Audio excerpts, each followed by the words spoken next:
I didn't see this coming, but the Denver Broncos are making noise, quietly, yet unmistakably. And it's time the rest of the NFL starts paying attention. You can now make a legitimate argument, one that even national analysts won't push back on, that the Broncos hold elite position groups in not just one or two, but at least three key areas. And the way this roster is shaping up, that number could grow by season's end. Let's start with the trenches, where games are won and lost.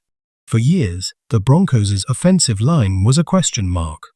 But now, it might just be one of the best in football. Multiple respected sources are finally waking up to what's been building in Denver. Sports Illustrated recently dropped a bombshell, calling the Broncos' O-line the best in the league. And they're not alone. ESPN backed it up, highlighting that last year, Denver led the NFL in both pass blocking and run blocking efficiency. Let that sink in, top ranked in both categories. But it gets better. A composite breakdown from multiple analytics giants, including Pro Football Focus, Fantasy Points, Sharp Football Analysis, and ESPN, averaged all rankings and placed Denver's offensive line second overall, just a hair behind the Philadelphia Eagles. And remember, the Eagles won the Super Bowl. This is no fluke. This is the vision Sean Payton and George Patton promised, building a team that controls the game from the line of scrimmage. Their commitment is paying off, and Broncos country should be fired up. But we're not done. You want to win in the postseason. You need more than just a wall up front. You need a defense that can hunt quarterbacks. Cue the pass rush. According to a recent Bleacher Report ranking, when it comes to pass rushing duos, Denver is on top. Not top 5. Not top 3. Number 1. That's right. The best pass rushing tandem in the NFL belongs to the Denver Broncos. And here's the craziest part: the depth behind them is just as dangerous. This team doesn't rely on just 2 edge rushers. There's an entire rotation of talent waiting to explode. Names that aren't even listed in those national rankings, like Dondra Tillman and one of the league's youngest rookies already flashing with 5 sacks, are just getting started. This isn't just hype. This is real. This is a storm building in the Rockies. And most of the NFL still doesn't see it coming. And it doesn't stop there. Alongside the league's best pass rushing tandem, the Denver Broncos also boast the NFL's top shutdown corner, Patrick Surtain too. He's not just the best cornerback in the AFC. He was named Defensive Player of the Year, locking down some of the most dangerous receivers in football all season long. We even saw him shadow tight ends and make plays others couldn't. One highlight: snagging an interception in coverage against Brock Bowers, a freak athlete in his own right. Surtain isn't just elite, he's a weapon. So, let's recap. An elite offensive line, the best edge rushers in the game, the top cornerback in football. That's a championship foundation. And there's more. CBS Sports ranked the best off-seasons across the NFL, and among all playoff teams, Denver came out on top. While teams like the Bears and Patriots made headlines for their moves, they weren't even in the postseason last year. The Broncos were. So what does it mean when a playoff team, already built to contend, improves more than any of its rivals? It means Denver didn't just reload. They leveled up. In fact, CBS gave higher offseason marks to the Broncos than to other AFC playoff teams like the Chiefs, Chargers, Raiders, and even the Bills. That's massive. Because Denver didn't need to start over, they just needed to sharpen the blade. And they did. And here's where it gets even more exciting. The wide receiver room, once a concern, is quietly becoming a strength. Advanced metrics show Courtland Sutton is one of the most dangerous targets in jump ball situations, ranking top 5 in the entire NFL. He's the kind of receiver you trust when the game is on the line. A true go-up-and-get-it threat. Head coach Sean Payton is designing a system with flexibility, attacking whatever the defense gives. And in those tight windows, Sutton becomes a cheat code. But it's not just him. Pat Bryant is showing promise as a reliable slant route option.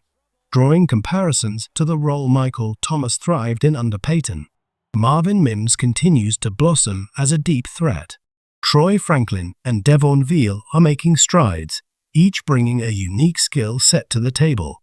What once looked like a weakness is transforming into one of the league's more underrated receiver groups. And don't overlook the defensive front. As the NFL Top 100 list begins to roll out, another Bronco is getting the respect he deserves. Zach Allen. He's being recognized as a top 5 interior defensive lineman, giving Denver not only dominance off the edge, but power up the middle. This defense doesn't just rush, it suffocates. And when you add it all up, the roster, the offseason improvements, and now the schedule, the Broncos are positioned to take a major leap.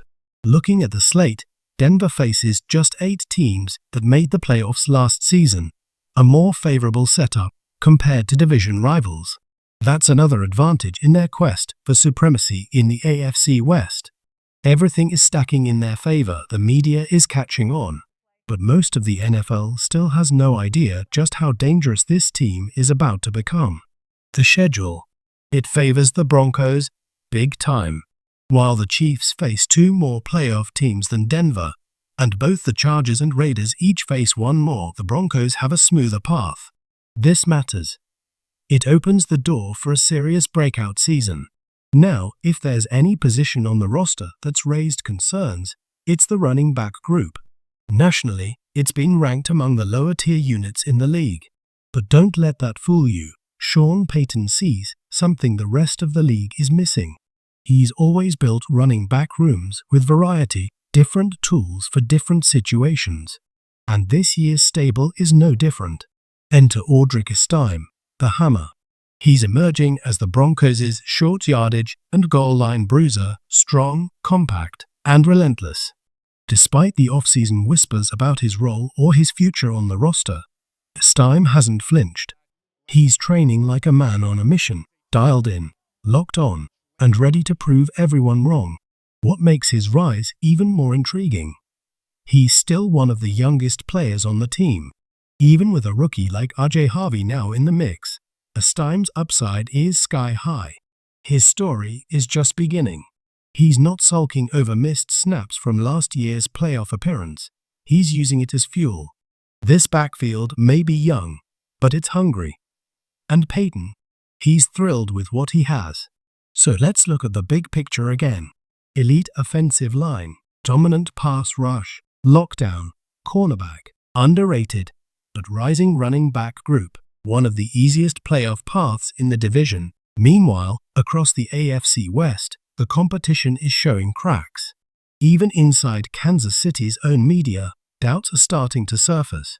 A prominent Kansas City sports personality, not a fringe voice, but a major figure with a huge platform, is openly questioning the Chiefs' mindset. He called out Patrick Mahomes for looking complacent and out of shape. Said he won't catch Tom Brady at this pace. He even took aim at Travis Kelce, pointing to signs of a team more comfortable than hungry.